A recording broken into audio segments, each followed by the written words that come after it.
I was fearful. Approaching 70, I was dreading it.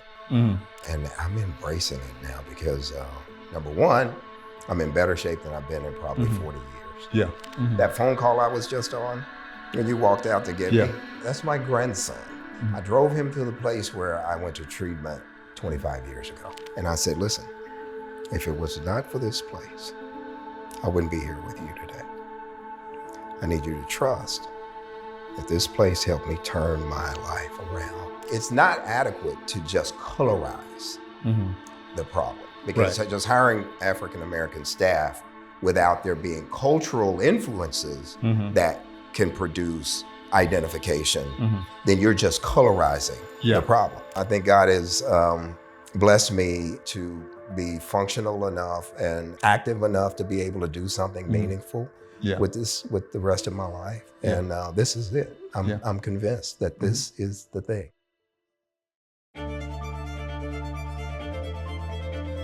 Welcome to Guardian Recovery's podcast, where each week you'll hear from real people navigating sobriety and mental health in raw, unscripted conversations about failure, resilience, and transformation. More than 20 million Americans are in recovery from addiction.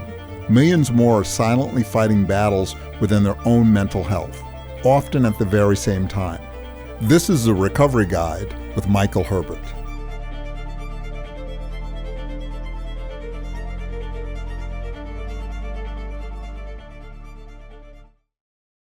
I was going to start a group with these guys, and there was one guy, everybody's in their 60s, there's one guy's 52. I said, you can't be in the group. You're not old enough. I mean, you're not old enough. You haven't done enough. At 50, I was still, doing my thing, but at 60 something, things did start to change. Yeah. So. Well, I'm embracing this part of my life. I was fearful. Approaching 70, I was dreading it. And I'm embracing it now because, number one, I'm in better shape than I've been in probably 40 years. Yeah. My life is rich and it's full, and I'm busy, and I can still function at what I would consider a really high level relative to a lot of the younger guys that I work with. I was on a Zoom call today with the kids, and I got to tell you, I don't know all the technology. But I was talking to a friend of mine, and, I left him a message. I said, I'm sorry, Michael, I didn't get back to you. I was swamped. And then I called him again about something else. Sorry, I didn't get back to you. I was with a client till 10 o'clock. And I left him a message. I called him up and I left him a message. I said, listen, I don't know what's going on, but the last time you contacted me, you were swamped. The next time you told me you were with a client till 10. So he called me back about that. I said, what's going on that you're 60 years old and you're still working that hard? I mean, I know his house is paid for. I know, but people seem to be caught up in fear that it's not going to be enough. And if I don't make sure, it's not going to happen. This person's in recovery long-term. I said, you've come this far in recovery. Don't think you're going to wind up on the streets pushing a grocery cart, living in a car. You're going to be fine, but you're missing life. When you work, I'm glad you're helping people, but at this point, you got to be thinking about yourself because time is running out. Yeah. You've lived longer than you're going to live. And if you keep working at this pace, at 70 and at 80, you're going to regret that you didn't do more for yourself at 60. Yeah. And even at 60 is like, I wish I had these thoughts, this courage or fearlessness when I was 50 and 40, because I would have branched out on my own. I got caught up in working for someone who paid me well, but I realized they didn't pay me well enough. Yeah. They made a lot of money off me. Yeah. And I was happy to get it because I didn't think bigger of myself than I do now. Yeah. I struggle with that. And I also struggle with fear of being irrelevant. And Fear of being irrelevant? Fear of being irrelevant. Oh my God, we are on the same page. I don't want to end. I give you the examples of, I don't know, Joe Biden, Mitch McConnell, Dianne Feinstein, Ruth Gay. All of those people stayed in way too long. And you just watch them deteriorate. I'm also listening to Al Sharpton. I can hear it. He's not, I don't want to end up that way. Me either. And I didn't want to end up a clinician that just out to the sunset. We don't know where he is. He's gone. He started rambling on one day. And I know some of those. Yeah. No, I don't want to be that guy. Nor do I want to be the guy that's in the way of somebody else's progress. I want to be able to assist those who seek help, who seek my assistance in achieving their goals and aspirations and being of service in that way. And I think God is kind of leading me in that direction, in my personal and professional life. That phone call I was just on when you walked out to get me. So that's my grandson. I drove him about a month ago. Last Friday was a month to the day.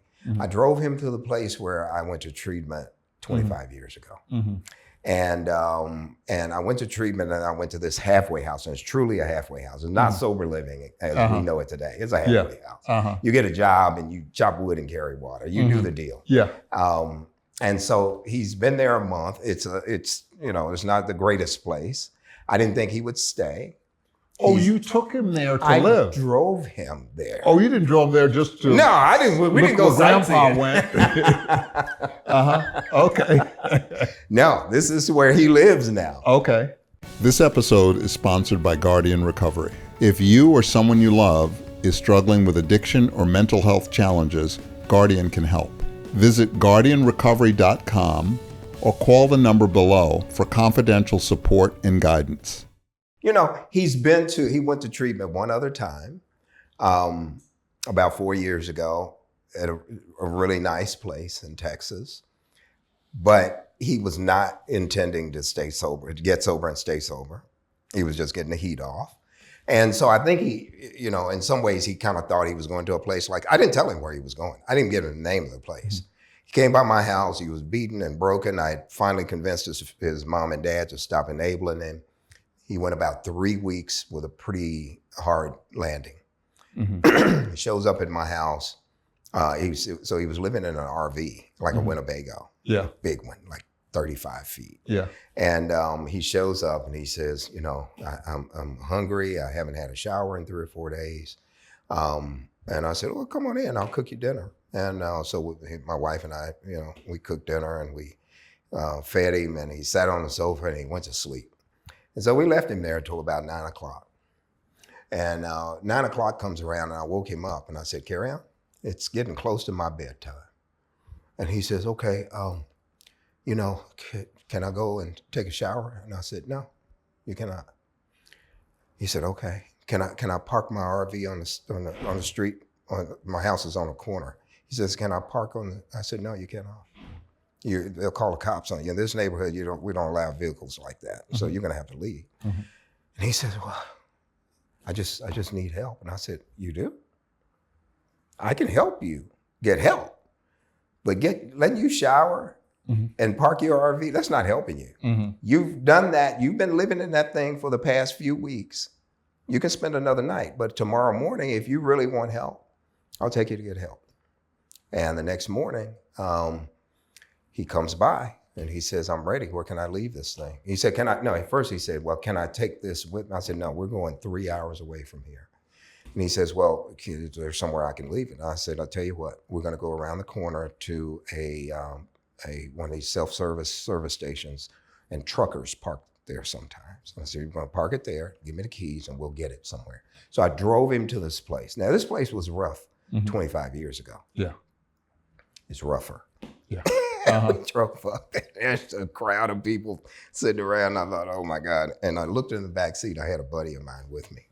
I looked at him and he was kind of bewildered, right? And I said, listen, if it was not for this place, I wouldn't be here with you today. I need you to trust that this place helped me turn my life around in a profound way. And I would not have the life I have today if I didn't listen to somebody and trust somebody that this was the best thing for me. And he said, okay. I got to tell you, I relate to that story so much. Mine was a little different. My mother wasn't as hard as you, but I came out of the shelter and she said, Michael, you can spend one night here, but those people better pick you up in the morning because you're done. So I spent the night at my mother's house. At about 7:30, the car came to pick me up to rehab, whisked me off. And that was the last time I stayed at my mother's house for about 4 years. And probably around 6 years, she gave me a key to her house again. I was clean then for 6 years. But I went to a 30-day program. I loved it. And then they said, Michael, we think you need more, but you have a choice. You can go to a halfway house and do IOP, or you can go to a long-term program, a therapeutic community. I didn't know what that was. Oh, wow. I said, well, give me the therapeutic community. Oh, wow. Because I don't feel like working. Because by then I was a janitor anyway. Where am I going to, I'm not going anywhere as a janitor. So I went to the therapeutic community. It was a nightmare. Yeah. And every time I got ready to leave, I'm out of here, I would say to myself, well, Michael, where are you going to go? And that's the reality. I had nowhere else to go, so I stuck and stayed. I completed it. I thought it was a terrible program. But when I reflect back on it, this is how I learned humility. Yeah. Because I knew more than everybody else. Absolutely. They didn't know what they were talking about. Well, if that was the case, why were they in their chair and I was in the chair I was in? Apparently, I was missing something. So that's how my recovery started. And I am grateful for that beginning. Yeah, me too. And, that level of humility that was imposed upon me, I wouldn't have been able to acquire on my own, through my own effort, because I did, I was the smartest guy I knew. I didn't know a power greater than me. And, these 12 steps, I mean, my problems were far more sophisticated than this. Absolutely. Mine were too. And, when you talk about a power greater than yourself, I used to think this is my little thing, like, boy, if I could just get this together, I am the second coming of Jesus. It was, I got this one little quirk that I got to work. Yeah. And once that's worked out, the world is going to need me. So can you say a little bit about what it is that you've been doing? A little bit about your recovery, let's say past 5 years. Okay. And what you're doing work-wise, family, any other recovery discoveries that you've had. So in the past 5 years, I've been primarily consumed with the work that I do. I've been called a workaholic. I don't think I am. I call it passion. For the work that I do. Others label it something else. But, I worked with Origins for 11 and a half years. Origins operated Hanley Center from 2014 up until 2023. And the owners at the time in 2023 decided that they wanted to sell it. I was asked to help facilitate a transaction, find a buyer, basically. And so the CEO at the time was a gentleman that had worked with the owners of the company for many years. And he was a trusted advisor and an attorney. And so he and I discussed it, and we talked about the Hanley Foundation possibly being a potential buyer of the Hanley Center and maybe of the whole company. Hanley operated the Hanley Center, or Origins operated the Hanley Center in West Palm, and two gender separate programs in Texas. Origins Recovery Center for men, Hannah's House for women. And so from mid 2023, up until the end of 2023, practically, I was helping with that transition. I had officially resigned in June of 2023 to take on this role that I have now, to go to work with Constellation Behavioral Health. And but I was asked to stay on and to help finish out this transaction and the transition. So I officially started with Constellation in September of 2023. And my role has been for 24 years, this month, 24 years, involved with outreach, professional relations. Some people call it a lot of other things, marketing and business development. I don't call it that because I think those are roles that don't really clearly define what it is that I do personally. It involves some of that, but there are a whole lot of other elements to what the role that I play, and so it's not as descriptive as I would like. So that work has kept me in front of professionals and in many cases, families and individuals seeking help. So I want to switch it up a little bit, and I want to ask you some other questions that I've been concerned about for a long time in the field, and I wrote them down so I didn't forget. Why do you think there are so few African Americans in a private treatment program as compared to addiction in the real world? So what is it that gets in the way? That's a good question. I think there are a couple of factors that play into this. I think when you look at the cultural implications of the African American experience in this country and how we go about addressing mental health issues specifically, but many other issues, generally speaking, I think, there's a lot of shame and stigma certainly attached to acknowledging that there's a problem, and then how do we go about finding solutions? In Black communities over the years, the church has always been kind of like the cornerstone for where we go for any kind of problem solving, especially as it relates to matters that could be considered moral or matters affecting what many would call sinful behavior. And so when you look at it from a religious perspective, I think that there are some barriers that exist that are natural barriers that are predicated on how we even address problems and assign or attribute the cause of those problems. Sometimes we think our problems are financial. Sometimes we think they're marital or relational, and actually they are. But those issues are symptomatic to the underlying issue of something else going on, something else psychologically or emotionally that I haven't addressed.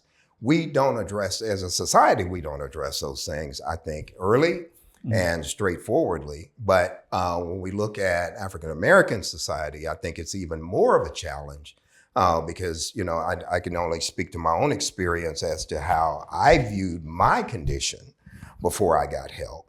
I was raised to, my dad raised 5 boys. He raised his sons to be men. And men took care of their families. Men didn't, we didn't cry or show signs of weakness. I don't remember my father ever saying, "I love you." I don't remember my mother ever saying, "I love you." We started using those terms, my mother and I, when she was dying. And that was in 2013. I don't remember ever before that, ever my mother or my father saying, "I love you." Yeah. And so when I look at, my own journey, I can only assume that many others are influenced by the same factors, that we were just raised differently. I went for many years knowing that I was probably in the grips of a condition that I couldn't solve on my own. Were there any addicts, alcoholics, like as parents or grandparents, aunts and uncles in your family system? So being honest about that, and I'm a transparent guy, I lay all my stuff out on the table. Drives family members crazy. But yeah, so when I look back on as a child and I look at my upbringing, my parents were very social. You know, we had a lot of people in and out of our home because their house was kind of like the gathering place for a lot of folks in our neighborhood and across the city. You know, my aunts and uncles were very popular people. They were, you know, highly intelligent people, but they socialized a lot. I mean, a lot. We had a lot of parties. Yeah. In fact, I love parties today. And I know how to put on a great party because I was raised in a household of partying people. And it was not like wild, crazy parties, but it was just ways of gathering people, getting people together to have a good time. And there was a lot of alcohol that was being used. But there were also a lot of other behaviors that I saw as a child because nobody said, hey, you guys go in your room and close the door. I mean, we were in the middle of this, right? Yeah. And so I grew up pretty fast. I saw a lot of behaviors that I wanted to emulate. I saw things being done that I wanted to do. So my brothers were all older. I'm the youngest of 5, as I mentioned. The oldest is 12 years older. The one closest to me was 5 years older. So, you know, I was raised also by my brothers. Yeah. And I wanted to do, and they were cool. They did cool stuff. Yeah. They had parties and girls over and, you know, when I was 12 or 13 years old, I didn't want to hang out with 12 or 13-year-old girls. I was interested in these 18 and 19-year-old girls that were coming to the house for these parties. And so, you know, I was just raised in that environment. My parents, drank alcohol and my mother worked for doctors. She was a nurse's aide at a prominent physician's office. She had access to, drug samples back during, we're talking about the 70s, the 60s and 70s. Pharmaceutical reps freely passed out samples of drugs or narcotic medications. You know, young people probably never heard of Quaaludes. Quaaludes, yeah. You know, but lemon 714s were, you know, a real popular thing during that era. And my mother had this medicine closet. She had a closet where she kept, you know, medications. And she also had a physician's desk reference in the house.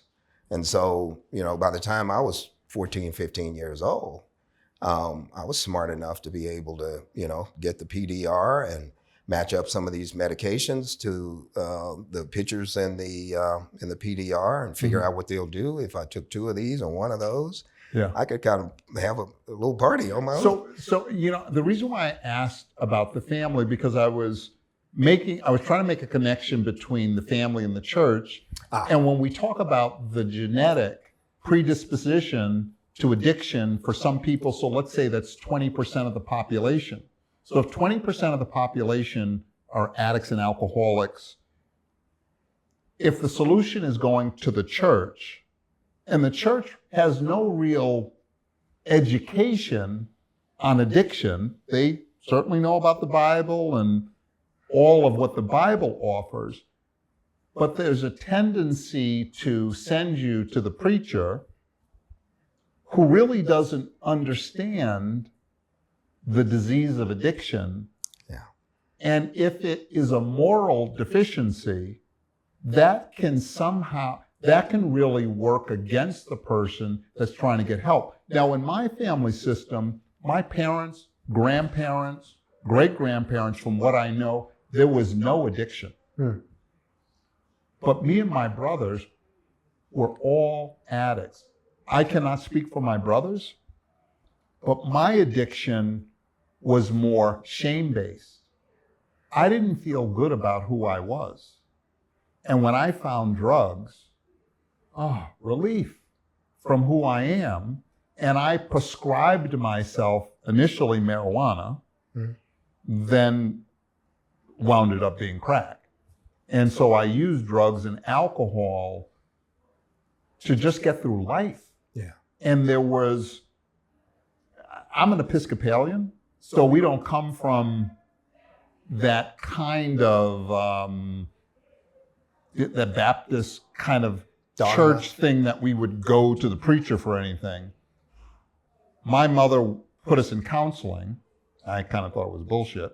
But eventually I wound up in treatment and I got an understanding of the disease. I also, through treatment and the 12-step process, got a better understanding of God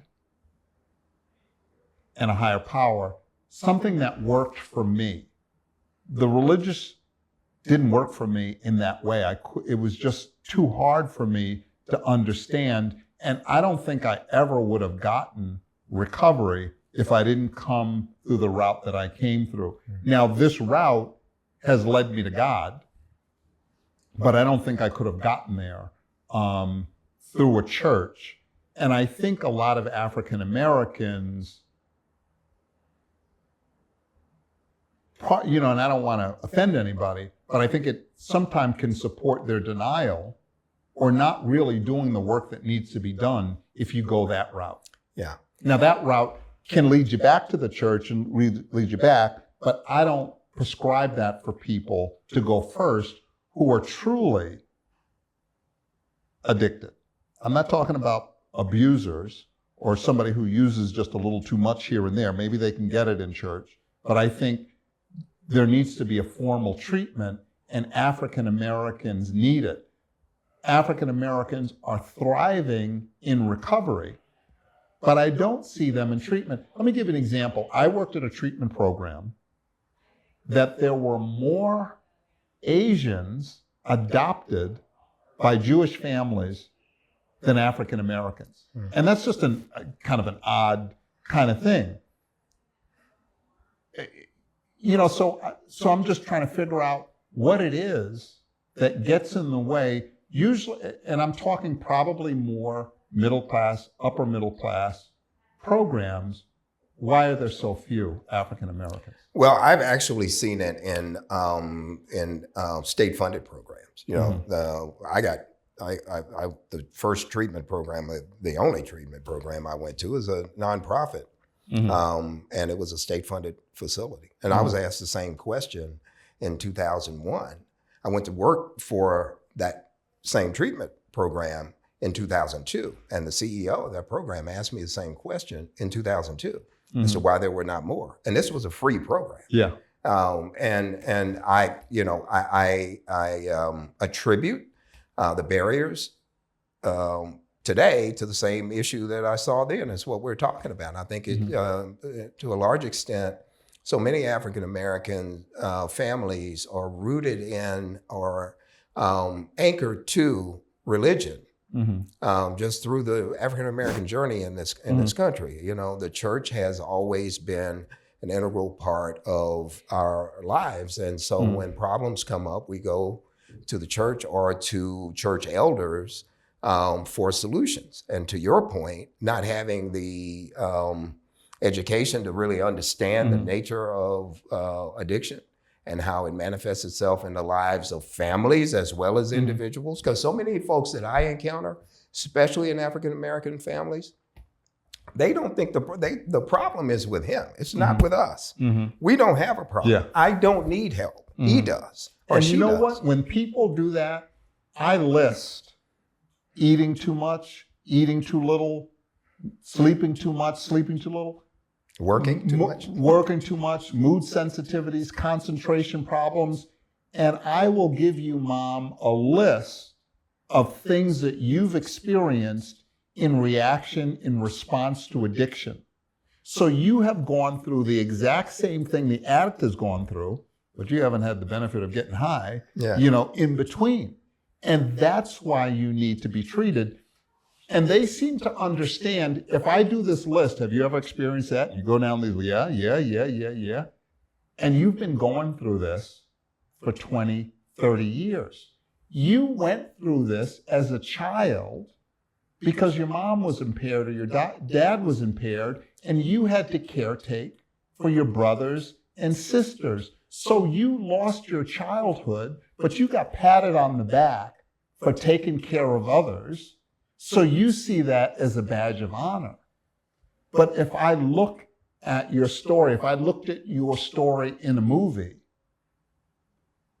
I would have to grab you and hug you and say, you don't have to live this way anymore. even though you get a lot of credit for being there for others, but what about being there for you? Who's there? These are the people who have a hard time accepting help and embrace and nurturing from others because they're so busy helping other people. Taking care of other people. You know, the other thing that I noted, and you can tell me about this, I worked at a program where I was the director of the high-end program. The admissions director was Black. The program director was Black. The medical director was Black. The head of nursing was Black. And 97% of the clients were non-Black. I felt sometimes guilty. How am I working for these people knowing there are people like me not getting the help that they need? Michael, you got to do something. I'm thriving in the work that I'm doing, but this doesn't feel right for me to be putting all of this energy in this group of people when there's people like me that need the same help. Yeah. I mean, I found some ways to do that, but I just want to hear from your perspective, you know, what do you think? So my experience is absolutely the same. Mm-hmm. And the older I get, the more compelled I feel to actually do something. In fact, it has been weighing heavily on my spirit for the past 4 to 5 years. Mm-hmm. And the older I get, the more profound that weight mm-hmm. becomes. And so, I agree that we seem to, providers, particularly in heavily populated metropolitan areas, you'll see mm-hmm. An abundance of African-American providers, mm-hmm. Therapists, physicians, psychologists, and yet I would guess that the majority of the patients that they see are non-African-American if they're mm-hmm. in private practice. Mm-hmm. Let's go into look at facilities. Mm-hmm. The same is the case in facilities, especially in the more densely populated areas. Now, I think we have to look at the intergenerational influence of what is happening, of what we're talking about here. Because we also didn't mention the distrust of medical facilities and what medical facilities have not done great with Black people. Systems of care, mm-hmm. and this is what I was alluding to a little mm-hmm. bit earlier when I was talking about the African-American experience in this country, mm-hmm. Which this is not political. This is not political by any means. It's factual. Mm-hmm. You know, the history of our people implies that there are burdens that are carried today, that families carry today, that are inherited or have been passed on for generations. And I'm talking about psychological and emotional challenges that have produced problematic behavior that has never been addressed because we're in systems of care that are not predicated on addressing those for this specific population. Mm-hmm. And I don't know that that's deliberate. I don't think that that's deliberate, but it is, whether it's deliberate or not, it's real. Mm-hmm. You know, our systems of care have been designed for the majority of the people in this country, and the majority of the people in this country have been, white, Caucasian populations. And as we look at a more diverse population within heavily populated areas, densely populated areas, you see more diversity, but within the patient populations and with the caregivers, mm-hmm. but the systems are the same. Mm-hmm. And the systems of care delivery are done through the lens of white people. So what do you think treatment would be like, truly look like, if it reflected the cultural, spiritual struggles and strengths of African American communities? What do you think that would be like? Wow. I've thought a lot about this. I've had some conversations with some dear friends and allies about this. Some people who are actually pretty conservative in their politics, who are own and operate treatment centers. They're providers, clinicians, and some of whom are really dedicated to helping people no matter what they look like.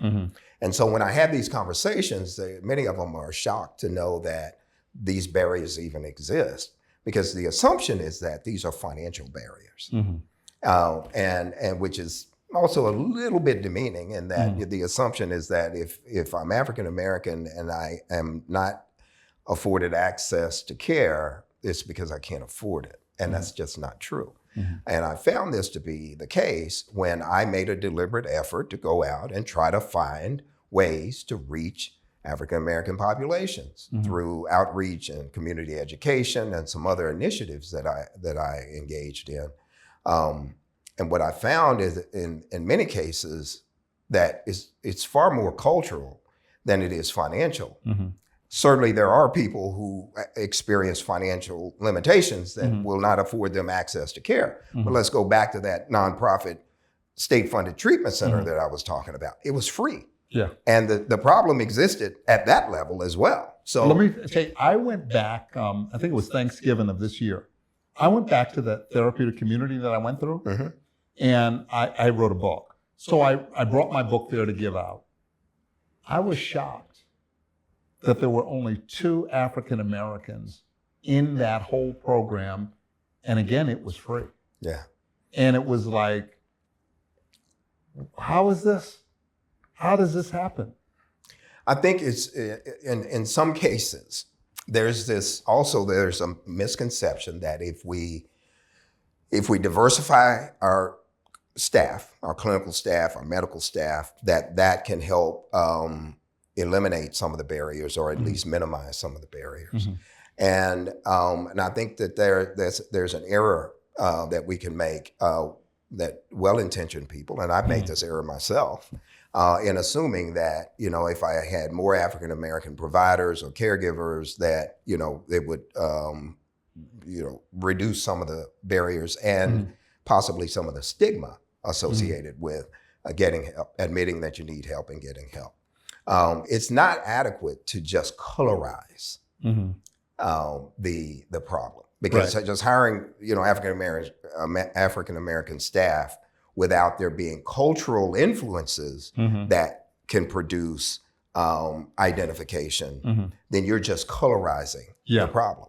I was actually asked to serve on a board of a national organization some years back, and I asked the question, honestly, are you looking to just colorize your board, or are you looking for ways to actually make a difference? And the guy was honest. He said, I'm looking for both. I have a board that it needs to be diverse, but I also am looking for solutions as to how we can access or provide more access to care for people who are underserved. So I think that cultural piece is as important or more important than the racial piece, because depending on where you were trained, and it doesn't matter what you look like. If you're coming at the problem through the same lens that has been the predominant means by which we provide care, then we're still missing the mark. People are still not accessing care. Here's another piece that I think we're missing. This cultural piece, this cultural aspect of what we're talking about is evolving. So I'm 71. I was born in 1955. A long time ago. Long time ago. And the issues that have affected my life during those 71 years are much different than the issues that affect the lives of my children. For instance, my daughter is 42. My daughter was raised, in a house on a golf course with a country club membership. She went to private schools for most of her life. And so the issues that she's faced with from a cultural perspective are not the same issues that I was faced with. Some of them are the same. The racial issues are the same. In fact, I think, one could argue that they're even more challenging today than they were then, because there was a certain expectation that we had then that we have that we don't have now in terms of how people are treated. I expected a certain treatment in 1965 and 1970. I don't expect that today. However, there are instances where I receive treatment. When I say treatment, I'm not talking about services. I'm talking about how I'm treated. Worse today in some situations than I was in 1975 and 1980. So here's the thing. Here's what I'm going to challenge you on. That you and me need to be the solution. Rather than, we need to figure something out and we need to put it in action. So I'm willing to work with you.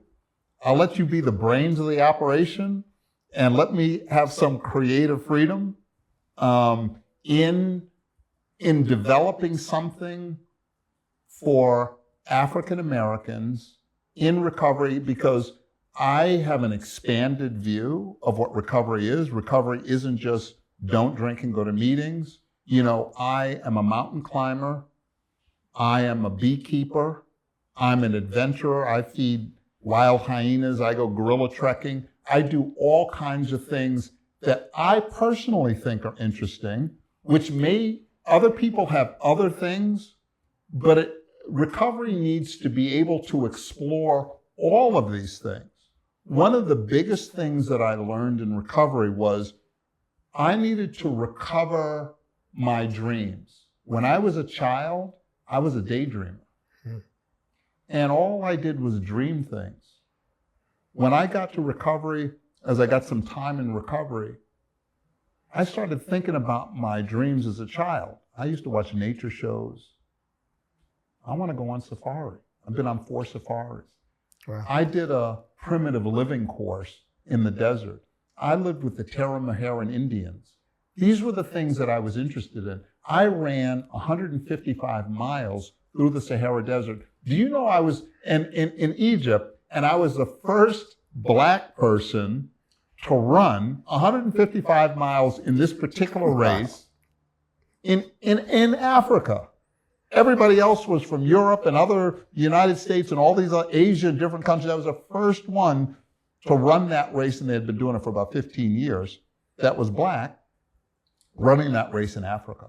Wow. So recovery has a lot of opportunities, and you can explore spirituality, religion, all of these things to create something that's culturally competent for this group of people and give them hope and inspiration and, and recovery. Yeah. Well, your challenge has been one that I've been confronted with multiple times over the past year or so, and that this is an issue that we must address. I think when I look at my life in its entirety, and I try to figure out what this last phase is going to be, and I know I'm in the last phase. If it were a football game, I'm in the 4th quarter. Yeah, I might be at the 2-minute warning. Who knows? Rick, you use the same wording I use. I'm in the last phase of this. Yeah. But I think I think God has blessed me to be functional enough and active enough to be able to do something meaningful with the rest of my life. And this is it. I'm convinced that this is the thing. Yeah. So we only have a few more minutes, but I wanted to, because there was something interesting that happened in your life, that we didn't really talk about. I think you had a son that you didn't know about, or? Yeah. Can you just give me a brief? So, and it was, this was something that happened, so next week it'll be 3 years ago. I discovered that I have a son that I did not know I had. I mentioned my daughter earlier and how she was raised. She's 42. At the time I discovered my son, he was 53. Wow. And I was 68. When I found you had a son that was living on Earth for 53 years, before you knew about him? Not only was he living on this earth, he was living within 20 minutes of where I was living. He was in the same neighborhood that I grew up in. He was adopted by his great aunt in the same neighborhood within blocks of the house that I grew up in. And I didn't know so his mom and I, we dated when we were kids. We were teenagers. And she got pregnant. I had no idea. She was, back during that time when a teenage girl got pregnant, we're talking about the 60s.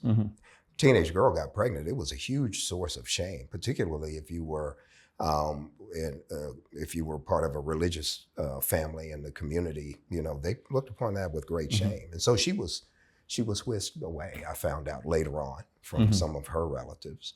And did the relatives know you were the baby's father? No. Okay. I didn't know, and I'm not sure that she knew. Because he had been told for some years that his father was another gentleman.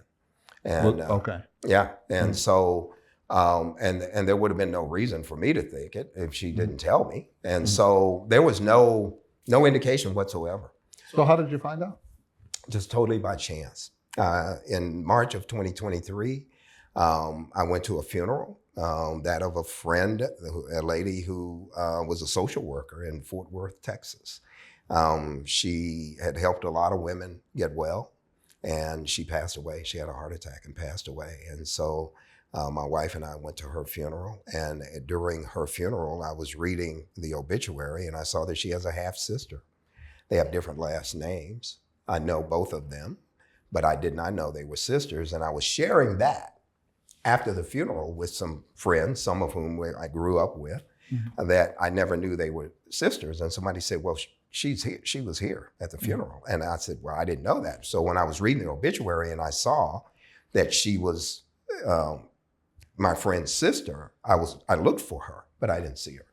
And so from that conversation, that led to somebody else having another conversation with another person who happens to know my son very well, very close to him.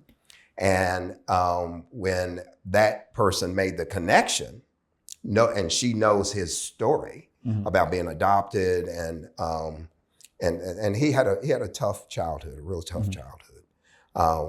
But she kind of put two and two together, and she's known me most of her life. I'm good friends with her parents. And in fact, her dad's the pastor at the church where the funeral was. He's a dear friend, grew up with him.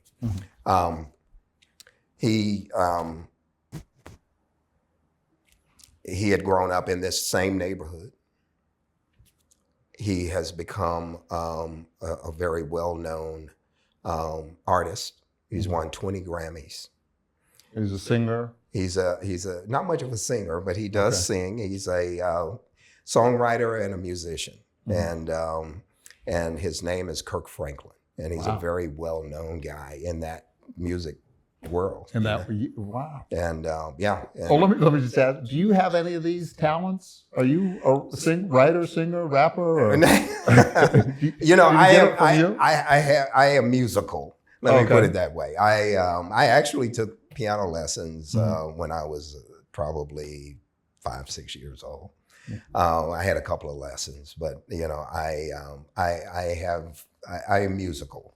How did he take to finding out you were his father? So after he had this conversation with this mutual friend, she talked to him about the fact that I knew his mother, and she knows us both well enough to kind of put our physical features together and our mannerisms. In fact, her sister was the one that was in that conversation at the church. And she noticed, physical similarities, and apparently there are some mannerisms and such that we share, And so when she shared it with her sister kind of put it together, and she called me first week of May of 2023. I was in New York on business, and she called me and she said, hey, my sister told me about your relationship with Kirk's mom. And she said, I've known you all my life, and I've known him most of my life, and I'm really close to him. And now that I make this connection between you and his mother, she said, I think you're his father.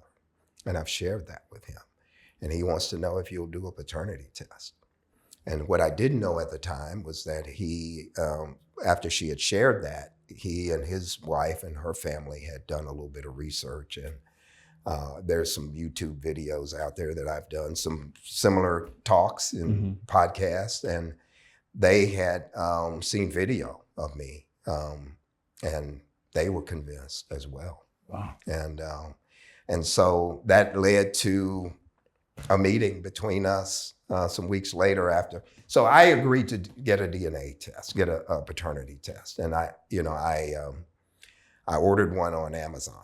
I didn't know you could do that, but I did a little research, got an in-home test on Amazon and provided a sample that she picked up and took it to him. And all he had to do was register the sample and send it in. And I told her to tell him that this is for his benefit. He can take the sample and send it in and register it, or he can throw it away. And he can, share the results if he wanted to, or never share the results. And he decided he wanted to talk to me about it. And it's been an interesting journey. He is a great guy.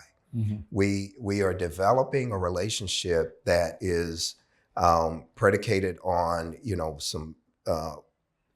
it's predicated on mutual trust and really acknowledgement of how much alike we are. It is really astonishing.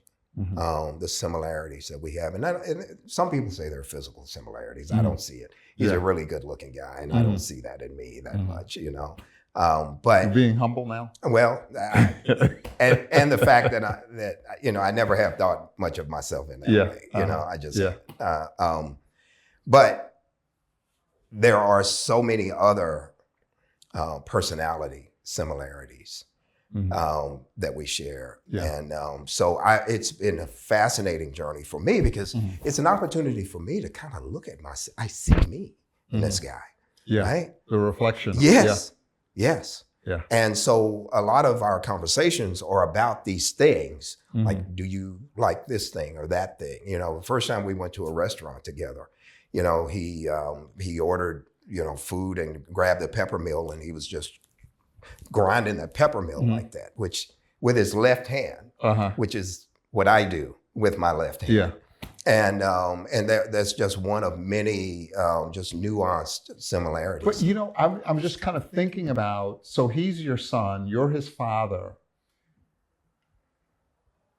I just wonder what it's like when a father gives a son advice or gives him direction or this, that, and the other. Because you didn't have that from birth on, it's almost like, I don't know what your experience is about how you introduce maybe something different or question or how do you become that father? Yeah, that's good. The traditional father. Yeah, that's a very astute point, and that is a struggle for me.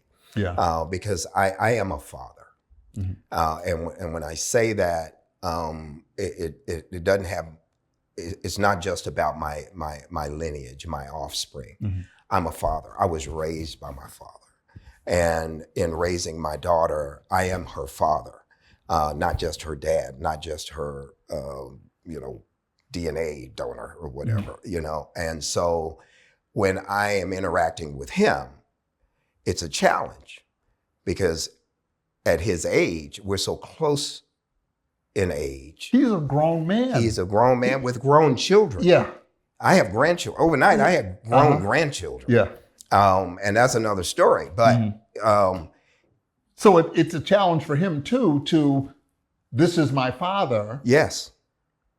But I don't know him. I don't know him, and he doesn't have. I don't have the relational capital, the relationship capital. I don't have that with him. Yeah. And so, and I also more closely identify with men his age than I do men my age. Rick, will you stop telling my story? Because I'm the same way. I don't want to be around some old men. I see that. I'm like the people I gravitate to 40 and 50, not the 60 and 70-year-old. And it's it is the exact same thing. Well, and another strange aspect of the story is that he's the same age as my wife. My wife is 4 months older than he is. So, and so when I'm more closely aligned philosophically and socially with that demographic, it makes us less like father and son and more like brothers, maybe. Like brother, maybe uncle, nephew. Maybe, you know. So here's the thing. Here's what we have to do. We've run out of time. Okay. But I got to tell you, we got to do part 2. Okay. We got to do part 2 because I want to get into this father-son thing. Okay. You know, just a little more deep it's of fascinating. What that process is like for you, because it's different than, you know, father and son from birth. It is, and there was no playbook on how to engage in this relationship and how to nurture this relationship. So we're winging it. Yeah. And maybe that's on my list to write the book. You know, but yes, I'd love to do part 2. So how do people get in touch with you? If anybody wanted to get in touch with you, how would they do that? Well, my email is rhubbard@Cero Mental Health. Well, let's go back. I'm gonna give you my personal email. r.hubbard@yahoo.com is my personal email. My business email is rhubbard@Seromh, SEROMH.com, SEROMH.com. And my phone number, my cell phone number is area code 817-507-5615. And I generally answer that phone when it rings. Now, do you have Instagram or? I do. Yeah. My Instagram handle is hubbard.rick. Facebook? Facebook is, yes, I have a Facebook profile. I don't know what my Facebook handle so we'll let is. people search it out. What about TikTok? I don't. And what about LinkedIn? LinkedIn, yes. I'm on LinkedIn. I don't know my, you know what? I don't know my LinkedIn link. Okay. All right. Well, this has been great. I just want the audience to know that I can be reached at, for Instagram, Coach Michael Hubbard on Instagram, Coach Michael Hubbard on TikTok, Recovery Guide on Facebook, and you can look up Michael Hubbard on LinkedIn. And my website is coachmichaelhubbard.com, and my email is michael@coachmichaelhubbard.com. Rick, it's been great talking to you. It's been such a pleasure. Great meeting you. This has been really good. Thank you. Yep. I appreciate it.